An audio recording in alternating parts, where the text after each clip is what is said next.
Agri-Challenge, le magazine de l'entrepreneuriat agricole et du développement durable. La Banque agricole du Niger, Bagri, sponsor officiel d'Agri-Challenge. Bagri, nous œuvrons pour votre autonomie. Chers téléspectateurs, bonsoir et merci de nous accueillir chez vous pour suivre ces numéros d'Agri-Challenge, le magazine de l'entrepreneuriat agricole et du développement durable. Vous suivez Agri-Challenge sur vos télévisions africaines et Bonferré. Dans ce numéro d'Agri-Challenge, vous aurez un reportage sur les préparatifs de la campagne hivernale. En cette période de démarrage de la campagne agricole de notre pays, tous les regards sont tournés vers le ciel. Le souhait de tous, c'est d'avoir un hivernage fécond. Les producteurs agricoles ne baissent pas les bras pour mieux préparer la campagne qui s'annonce sur une note d'espoir. Les agriculteurs sont désormais conscients de l'état de nos sols en majorité complètement lessivés. Dans ce numéro, vous verrez comment un producteur doit réussir sa campagne hivernale en adaptant l'agriculture face au changement climatique et aussi en respectant les bonnes pratiques dont, entre autres, le reboisement par la régénération naturelle assistée, la RNA, la confection des ouvrages de collecte d'eau, de pluie et de réduction de ruissellement, l'apport du fumier, le paillage, le compostage, le choix des semences de qualité, le traitement des semences et aussi les semis. Nous parlerons également des actions de certaines structures visant à accompagner les producteurs pour une bonne réussite de la campagne hivernale. Et nous finirons ces numéros d'Agri-Challenge avec un focus sur le maraîchage des femmes en milieu rural. Cette activité contribue à accroître fortement l'autonomisation économique des femmes rurales, une condition indispensable pour l'instauration d'un développement durable. Restez avec nous, chers téléspectateurs, pour une demi-heure de reportage sur l'entrepreneuriat agricole et le développement durable. A tout de suite. Agri-Challenge.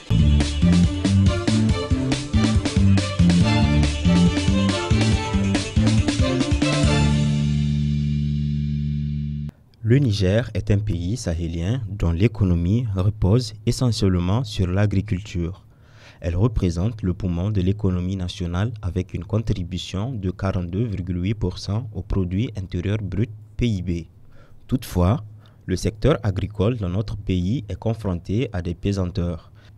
Il convient de citer les changements climatiques, le manque de modernisation dans la pratique des activités agricoles.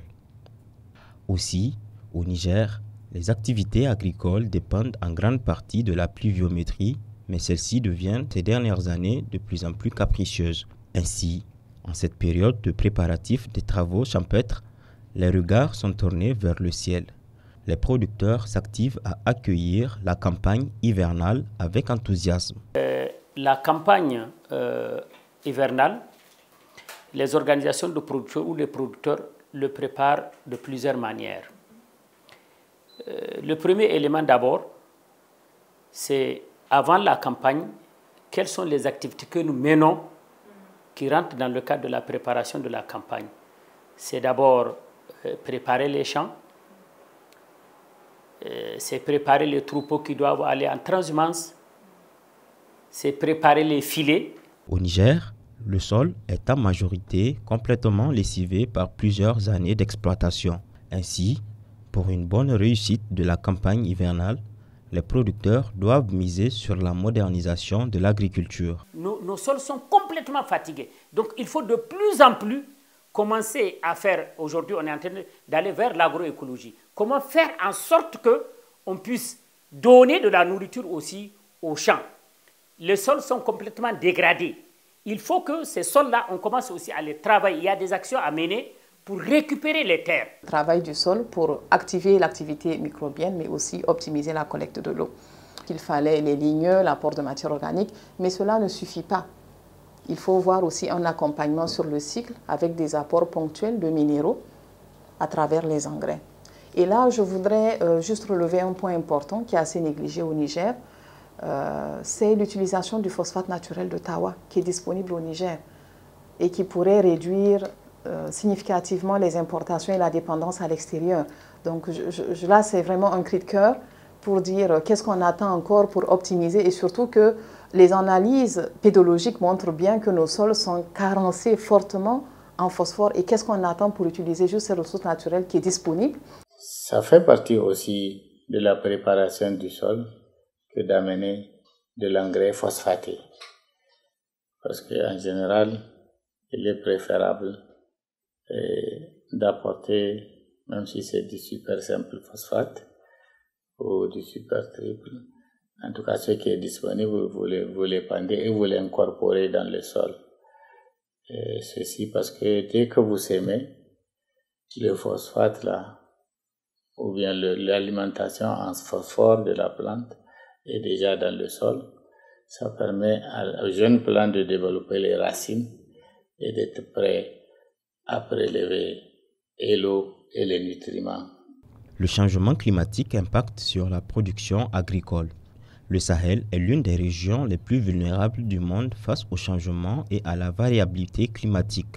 Ainsi, il existe des mécanismes permettant d'adapter l'agriculture face aux variabilités climatiques, d'où une agriculture intelligente face au climat. Le contexte sahélien, c'est cette instabilité et ce hasard dans les pluies, mais aussi toute autre dynamique d'insécurité, de pandémie, etc.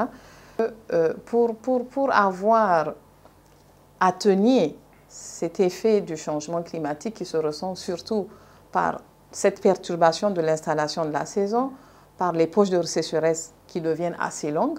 Donc je disais tantôt qu'il fallait faire un bon choix des semences et être très informé sur les prévisions pour choisir la bonne date de semis. D'accord? Et le troisième élément important, c'est d'avoir aussi toutes les pratiques d'optimisation de la collecte de l'eau dépendamment du type de sol. D'accord? L'ESA est adopté à Tawa parce que les sols sont plus ou moins durs. Il y en a qui font les lignes de semis avec la traction animale. Il y en a qui apportent la matière organique pour encore absorber l'eau, etc. Donc tous ces éléments doivent être intégrés pour que vraiment on minimise le risque de l'irrégularité ou de l'insuffisance des pluies et optimiser le résultat au mieux qu'on puisse le faire. Au-delà de ces stratégies, l'élément le plus important aussi, c'est la diversification. Aussi bien des productions agricoles, végétales, mais aussi l'intégration agriculture-élevage. Parce que nous savons le rôle que joue l'élevage en termes de sécurisation et d'épargne pour les populations rurales que nous avons. Donc je pense qu'en jouant sur les deux éléments de diversification et d'intégration agriculture-élevage, on a l'avantage de réduire l'effet. Maintenant, dans les zones où un potentiel d'eau est disponible et que l'irrigation ou les productions de décrue sont possibles, c'est encore cela qu'il faut mettre aussi sur la table, avoir l'accompagnement conséquent pour qu'on ait une production de qualité, mais une production aussi orientée sur le marché. En agriculture, les semences jouent un rôle stratégique dans la quête d'une meilleure productivité. Elles sont les facteurs déterminants de la production. C'est à la semence que viennent se greffer tous les autres intrants agricoles pour avoir de bonnes récoltes. Le choix des semences parce que on ne doit pas se précipiter ni tarder le semis. Donc pour cela, on doit avoir une bonne connexion avec le système d'information sur les prévisions météo. Le choix aussi des semences doit aussi être orienté marché. La réussite de la campagne, ce n'est pas seulement d'avoir le volume, mais d'avoir aussi une possibilité d'avoir des revenus intéressants. Le mode de semis est important parce qu'on doit respecter une certaine densité pour avoir cette production dont on a parlé. On doit avoir un mode de semis qui optimise aussi la collecte de l'eau. Parce que si on doit continuer à semer avec la houe dispersée comme on le fait, on n'aura ni la densité ni la possibilité de collecter de l'eau. Donc, utiliser des outils comme la traction azine ou bovine ou même cameline pour faire des lignes de semis permet d'optimiser cela. Et le traitement des semences est aussi important. Les semis très tôt sont sujets à des attaques soit de chenilles, soit de fonte ou soit de sauteriaux. Or, les traitements les préservent de ces attaques-là. Et un élément important aussi, c'est de réduire la compétition dans les poquets. Ce qu'on avait testé dans les années 2012-2013, c'était le mélange des semences avec une certaine proportion de sable. Comme on le fait pour le sésame. Les gens le font pour le sésame, pour réduire la densité au semis, mais on ne le fait pas pour le mil, par exemple. Or, on pourrait aussi le faire pour le mil. Et il y a un dosage juste à respecter pour qu'on ait cette optimisation de la densité au poké et réduire donc la compétition. Chaque culture a ses propres besoins en eau. Certaines cultures sont plus exigeantes en eau que d'autres. C'est le cas du maïs. Ainsi, les indicateurs météorologiques sont essentiels à la prise de décision en ce qui concerne les cultures. Également en agriculture, il y a des périodes propices pour toute action, qu'il s'agisse du semis, du traitement, de la fertilisation, de l'arrosage ou encore de la récolte. Cette année, comme on l'a suivi l'année dernière, on a été invité par la direction de la météo pour annoncer quel va être le comportement de l'hivernage de cette année. Bon, ils nous ont dit qu'il va y avoir d'abord des pluies précoces, il va y avoir des sécheresses, il va y avoir beaucoup de pluie et il va y avoir beaucoup d'inondations. Donc là aussi, nous menons des actions d'information et de sensibilisation pour attirer l'attention de nos membres sur le choix, comme je l'ai dit, des semences, mais sur les zones où il faut mener les activités. Parce que s'il doit y avoir beaucoup de pluie, il faut éviter les bas-fonds. Il y a 2 leçons à tirer. Ils nous ont dit qu'il va y avoir des pluies précoces, il va y avoir des sécheresses. Ce qui veut dire qu'il ne faut pas s'attendre à un seul semis. Donc ça veut dire qu'on va s'aimer plusieurs fois. C'est comme l'année dernière. L'année dernière, il y a eu des agriculteurs qui ont semé 4 fois. Donc, l'information que nous avons nous permet de dire, même cette année, il faut avoir beaucoup de réserves en termes de semences, puisqu'il va y avoir des sécheresses. La deuxième information, ils ont dit qu'il va y avoir beaucoup de pluie.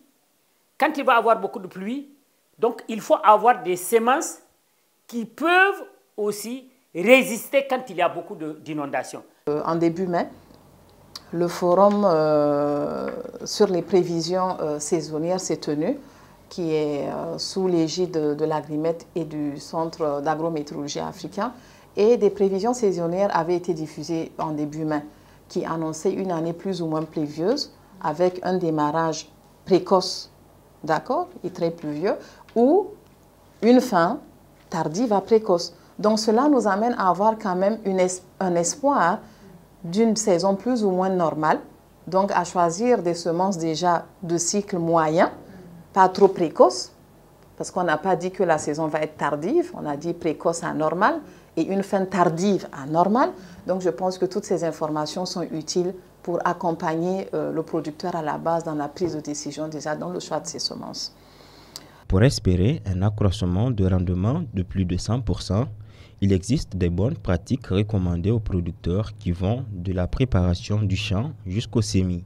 Ces bonnes pratiques ne sont pas nouvelles, mais elles connaissent une faible adoption, ce qui justifie la faible progression des exploitations vers l'autosuffisance alimentaire et la sauvegarde du support de production, en l'occurrence le sol. Les conseils que je peux donner à l'endroit des producteurs en matière de préparation de la campagne, et même tout au long de la campagne, c'est vraiment d'essayer d'utiliser au mieux les services de proximité qu'ils ont, c'est-à-dire les chefs de district agricoles qui sont dépositaires de presque toutes les technologies qui sont utilisées en milieu rural. Dès que vous voulez faire du sorgho, la première étape avant de préparer même le terrain, demandez un CD à quelle est la variété qui correspond à qui fait bien dans notre région, par exemple. Et fort heureusement, maintenant, les producteurs, ils sont organisés. Donc, ce n'est pas individuellement même qu'ils peuvent interagir avec leurs conseils locaux, ils peuvent interagir entre eux. Parce qu'entre eux, il y en a qui ont utilisé telle technologie, ils savent que c'est bon, ils peuvent, etc., etc. Le bon comportement d'un producteur, c'est d'abord se préparer à temps. C'est-à-dire, le champ a besoin du producteur sur toute l'année. Donc, il ne faudrait pas dire que moi, j'ai récolté, ça y est, c'est fini, moi, je vais attendre encore à ce que la pluie revienne pour que moi je revienne au champ. Le champ a besoin d'être nourri. Alors, il doit être à l'écoute de qu'est-ce qu'on va lui dire en termes de campagne. Ça lui permet de préparer les semences. Les erreurs à éviter, surtout dans notre contexte nigérien, je pense que le premier, c'est la précipitation au semis. Parce que j'ai remarqué au Niger, même s'il pleut en mars, avril, les gens vont semer. Parce qu'ils se disent, ah, je n'ai aucune maîtrise. Mais je pense qu'on acquiert au fil du temps une certaine connaissance de notre environnement qui nous permet quand même d'être efficace et pragmatique dans ce que nous faisons. Parce que le tout n'est pas de semer pour semer, mais de semer pour un résultat. Mais réduire aussi les coûts. Parce que semer précocement amène à semer plusieurs fois et donc à perdre de la semence jusqu'à être en insécurité des fois, parce que des fois il y a des producteurs qui sèment toutes leurs réserves de semences et arriver à aller à crédit pour pouvoir avoir un stock. L'orientation marché, la logique de revenu doit être un élément fondamental.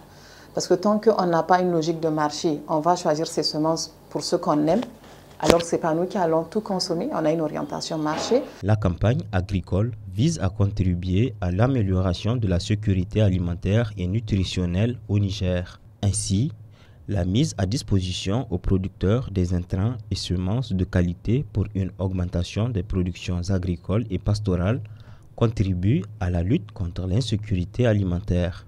Oui, les formations et l'information que nous portons auprès des producteurs, vraiment ça a des effets. Parce que quand vous avez des effets positifs et ça contribue à l'amélioration de la productivité agricole, nous en sommes certains.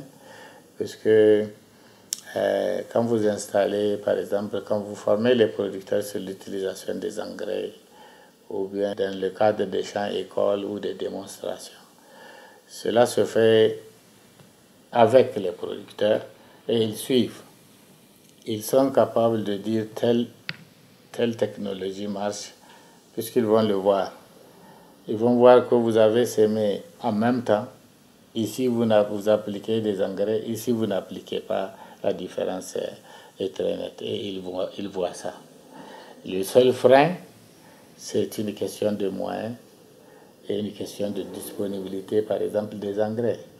Vous n'avez pas partout l'engrais qu'il faut à la place qu'il faut. Et vous n'avez pas, c'est pas tout le monde qui a les moyens aussi.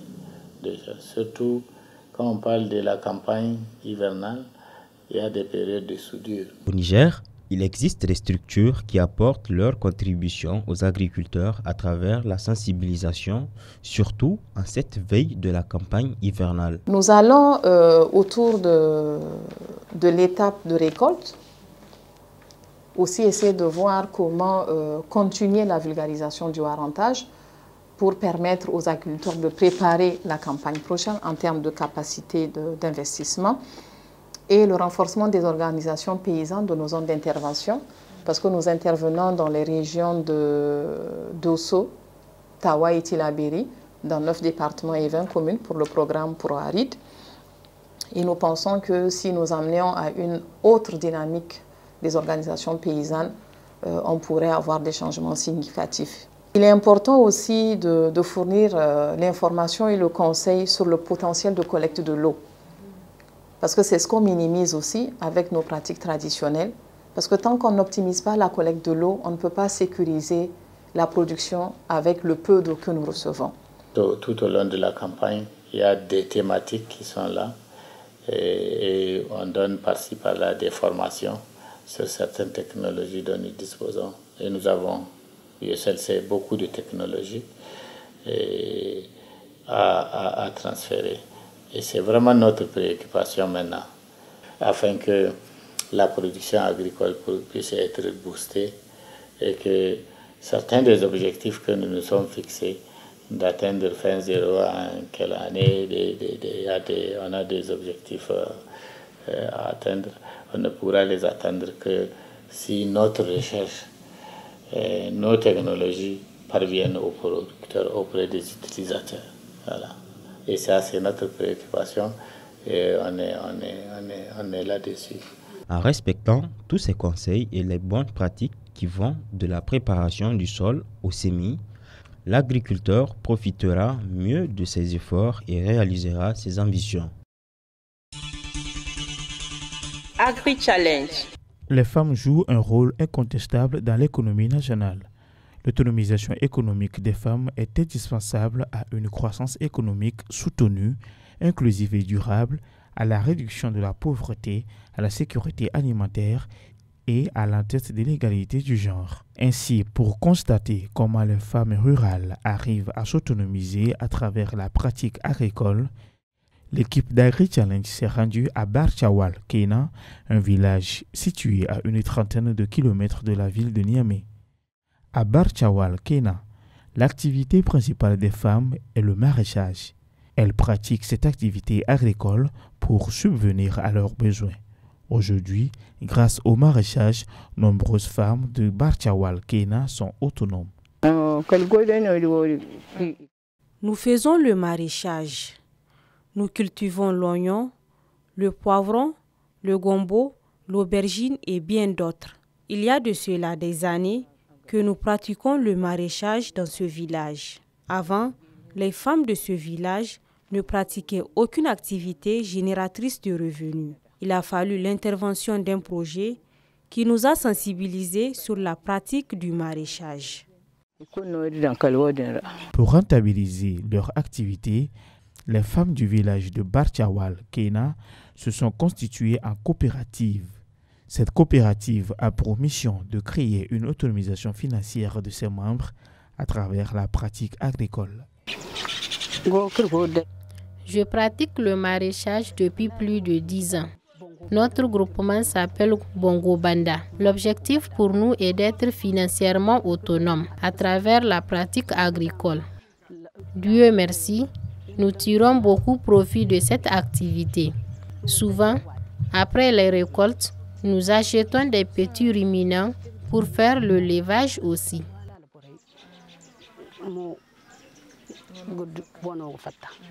Il y a 15 ans de cela, les femmes de Barchawal, Kena, ne connaissaient pas l'impact du maraîchage sur l'autonomisation financière. Avec l'appui des projets, elles se sont lancées dans cette activité et en tirent aujourd'hui grand profit. Aujourd'hui, nous sommes conscientes de l'utilité du maraîchage. Quand nous prenons le chou par exemple, nous vendons le sac de 25 kg à 5 000 francs, voire plus. Pendant la saison hivernale, nous cultivons le gombo, le sésame, l'arachide. Nous arrivons à garantir notre autonomie financière grâce à la pratique agricole. Aussi, pour rendre notre activité plus rentable, nous nous sommes constitués en coopérative. Cette dernière est composée de 60 membres. Pour permettre aux femmes de tirer profit de leur activité et faire des productions bio, le programme nigéro-allemand de promotion de l'agriculture productive, PROMAP, les a initiées à la production du compost, une activité qu'elles ignoraient il y a quelques années. Aujourd'hui, nombreuses sont les femmes de Barchawal, Kena, qui ont maîtrisé la production du compost. Aussi, la coopérative met sur le marché le compost produit. Cette initiative a contribué à rendre l'autonomisation de ces femmes rurales une réalité. Nous produisons aussi du compost que nous utilisons pour notre activité maraîchère et nous en vendons également. Nous avons appris ce travail grâce à l'accompagnement du PROMAP. Avant, nous utilisons d'autres fertilisants. Maintenant, avec le compost, nous n'avons plus besoin de fertilisants. Nous arrivons à assurer notre autonomie financière. Quand nous prenons l'oignon, il y a des périodes où nous vendons le sac de 25 kg à 15 000 francs. Et une seule femme peut produire plus de 15 sacs. Auparavant, le grand défi pour les femmes du village de Barchawal, Kena, est l'écoulement de leurs produits.